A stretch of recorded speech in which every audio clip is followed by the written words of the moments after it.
Hello বন্ধুরা, কেমন আছো? আশা করি সবাই ভালো আছো। আমিও ভালো আছি। আজকে আবারও তোমাদের সামনে নতুন একটা ভিডিও নিয়ে চলে এলাম।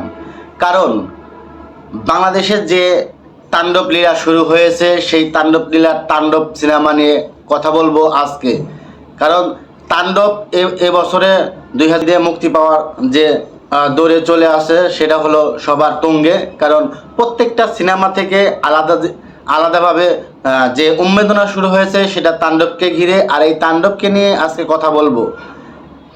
2025 সালের রায়হান রাফির নতুন সিনেমা সাকিবিয়ানদের মনের আশা আকাঙ্ক্ষা পূরণ করার জন্য রায়হান রাফির যে সিনেমা মেগাস্টার শাকিব খানকে নিয়ে তৈরি করছে, সেটা হচ্ছে তাণ্ডব। আর তাণ্ডব হতে যাচ্ছে এবছরের সবথেকে বিগ বাজেটের সিনেমা। আসলেই পারবে কি শাকিব খান আবারও তার নিজের রেকর্ড ভেঙে ফেলতে?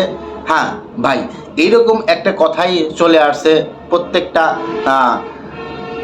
সিনেমা প্রেমীর মধ্যে, এবং অনলাইনে এটা ভেসে বেড়াচ্ছে যে শাকিব খান কি তার নিজের রেকর্ড আবারও নিজে ড্রপ করতে পারবে, মানে ভাঙতে পারবে? হ্যাঁ ভাই, শাকিব খানকেই দিয়েই সম্ভব। কারণ শাকিব খান ছাড়া তার রেকর্ড ভাঙার মতো আর কেউ নেই। 2025 সালের যে সিনেমা তাণ্ডব, সেই তাণ্ডবের অলরেডি 70% শুটিং বাংলাদেশে শেষ হয়ে গেছে, এবং গত শুক্রবারে শাকিব খান সহ তাণ্ডব টিম উড়াল দিয়েছে 30% শুটিং করার জন্য শ্রীলঙ্কায়। এবং এটাও সত্যি যে শ্রীলঙ্কার শুটিং শেষ হয়ে গেছে। ভাই, শ্রীলঙ্কার যে শুটিং ছিল 30%, যেখানে গানের শুটিং ছিল, সিনেমার লাস্ট মারপিটের শুটিং ছিল, সেটা অলরেডি শেষ হয়ে গেছে। সেই অ্যাকশন সিনেমার ধাঁচে তৈরি তাণ্ডবের সম্পূর্ণ সিনেমার শুটিং শেষ। এখন সিনেমার কাস্টিং, সিনেমার ড্রাইভিং, সিনেমার লাইটিং, যা কিছু দরকার সব কিছু তারা নিয়মমাফিক বা সামনে 2025-এর কুরবানিতে মুক্তি দেবে, এরকম একটি পরিকল্পনা নিয়ে এই সিনেমার কাজ দ্রুত গতিতে এগিয়ে যাচ্ছে। তাণ্ডব টিম অলরেডি শুটিং শেষ করে বাংলাদেশে আসার জন্য তারা প্রস্তুতি গ্রহণ করছে, এবং তারা এই সপ্তাহে, মানে আগামী সপ্তাহেই দেশের উদ্দেশ্যে রওনা দেবে এই তাণ্ডব টিম। আর তাণ্ডবের একটা ভালো একটা খবর, যেটা মানে না বললেই নয়, কারণ তাণ্ডবে শাকিব খানকে দেখা যাবে 1000 ভিলেনের সাথে একাই ফাইট করতে।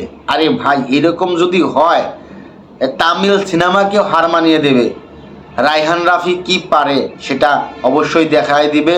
আমরাও চাই যে শাকিব খানকে দিয়ে রায়হান রাফি নতুনভাবে, নতুন গল্পে, নতুন লুকে উপস্থাপনা করুন।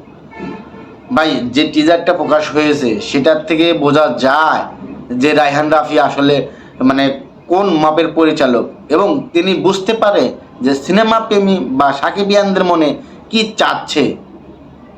ঠিক সেই রকমই সিনেমা বানাবে তাণ্ডব। তাণ্ডব নীলা দেখার জন্য অপেক্ষা করতে হবে আর মাত্র কয়েকটা দিন। তারপরে আমরা প্রত্যেকটা প্রেক্ষাগৃহে এবং সিনেপ্লেক্সে তাণ্ডব নীলা দেখতে পারবো। আমরা আশায় বসে আছি যে তাণ্ডবের যে তাণ্ডব লীলা, সেই তাণ্ডব লীলা দেখার জন্য। সবাইকে একটা কথা বলতে চাই যে যারা আমার চ্যানেলটিতে এখনও সাবস্ক্রাইব করেন নাই, অবশ্যই সাবস্ক্রাইব করবেন, এবং পাশে থাকা বেল আইকনটি চালু করে রাখবেন, যেন নতুন নতুন ভিডিও সবার আগে আপনার কাছে চলে যায়। আর তাণ্ডব টিম, সাকিবিয়ান যারা আছে, সবাইকেই আমি শুভেচ্ছা জানিয়ে আজকে আমি আমার ভিডিও এখানেই শেষ করছি। সবাই ভালো থাকবেন, সুস্থ থাকবেন। দেখা হবে নতুন কোনো ভিডিওতে। আল্লাহ হাফেজ।